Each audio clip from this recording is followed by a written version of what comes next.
என்னப்பா இதெல்லாம்? தெரியலடா, பைத்தியம் பிடிச்ச மாதிரி நடந்துக்கிட்டான்.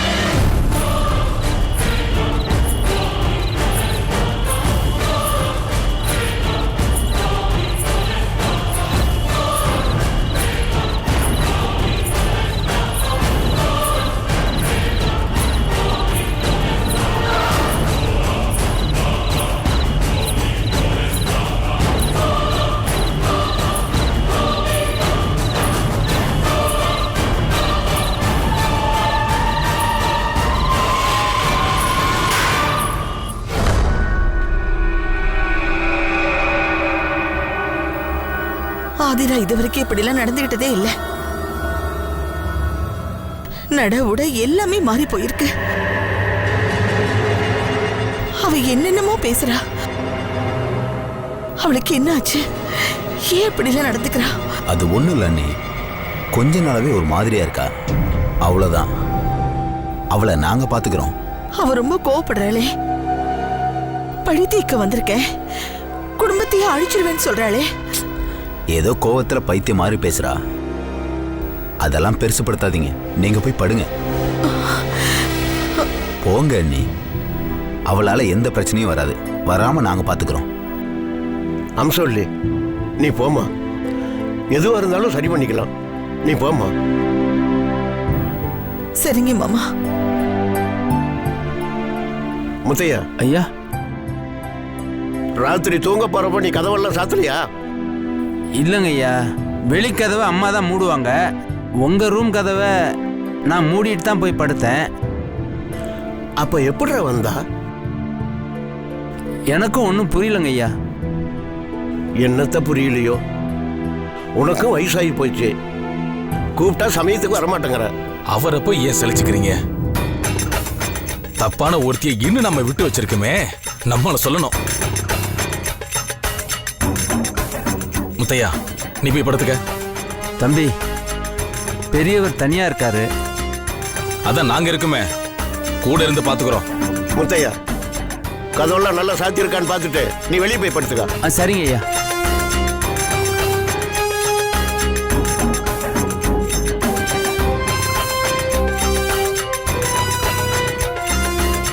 அப்பா அப்பவே பயமா இருக்குன்னு சொன்னாரு.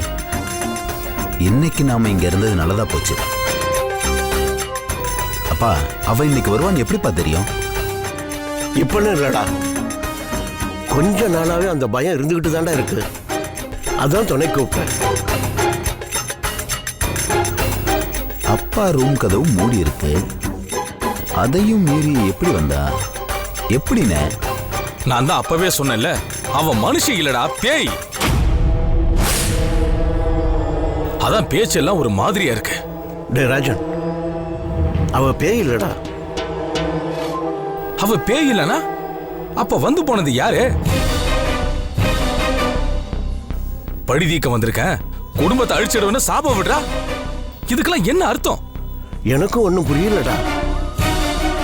அவளுக்கு எல்லா உண்மையும் தெரிஞ்சிருக்கு, அதான் எப்படின்னு தெரியல.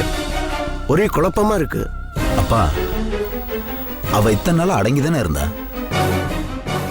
நீலவேணி நீங்க தான் கொன்னீங்கன்னு, உண்மையை ஒத்துக்குங்கன்னு அவ இப்போ வந்து சொல்றா. அப்படின்னா அது ஆதிராவா இருக்காது, அது பேயா தான் இருக்கும். இல்லடா, அவ என்ன சொன்னான்னு கவனிச்சீங்களா? என் தோழிய அநியாயமா பழி வாங்கிட்டீங்கன்னு சொல்றா. அப்படின்னா அவ யாரு? யாரு? அவ நீலவேணியோட தோழியா இருக்குண்டா. என்னப்பா போட்டு குழப்புறீங்க? அவ வயசு என்ன, இவ வயசு என்ன? அவ செத்ததுக்கு அப்புறம் தான் இவளே பிறந்திருப்பா. அவளுக்கு இவ எப்படிப்பா தோழியா இருப்பா? இல்லடா, இதுல ஏதோ மர்மம் இருக்கு. நீலவேணி என்னுடைய தோழின்னு அவளே தன் வாயால சொல்றான். அப்படின்னா இவளுக்கும் நீலவேணிக்கும் ஏதோ சம்பந்தம் இருக்கு. அது என்ன சம்பந்தம்? தெரியலடா.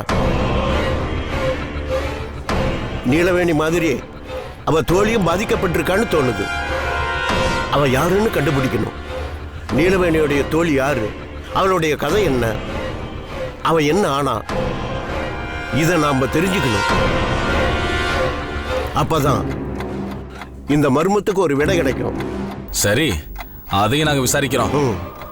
இருக்கிறது போதாதுன்னு புதுசா ஒரு தலைவலி வேற. இதெல்லாம் என்ன பழப்போ. செக். சரி, அதெல்லாம் நாங்க பாத்துக்கிறோம். நீங்க நிம்மதியா படுத்து தூங்குங்க. ஆ. டேய், ஆ எல்லாத்தையும் காலையில விசாரிச்சுக்கலாம்டா. நீ போய் படுத்து தூங்கு.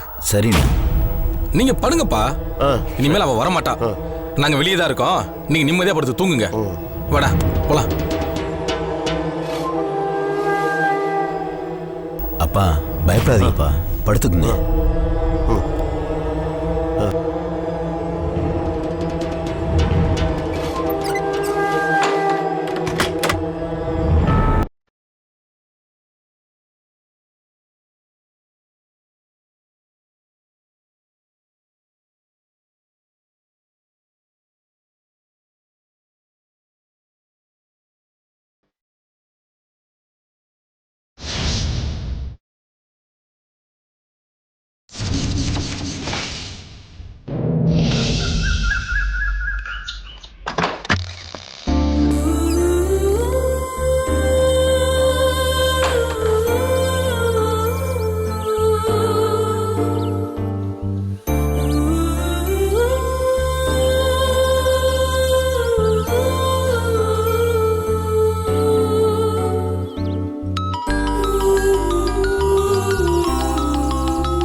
சொல்லுடா, என்ன காலையிலேயே ஃபோன் பண்ணிருக்க?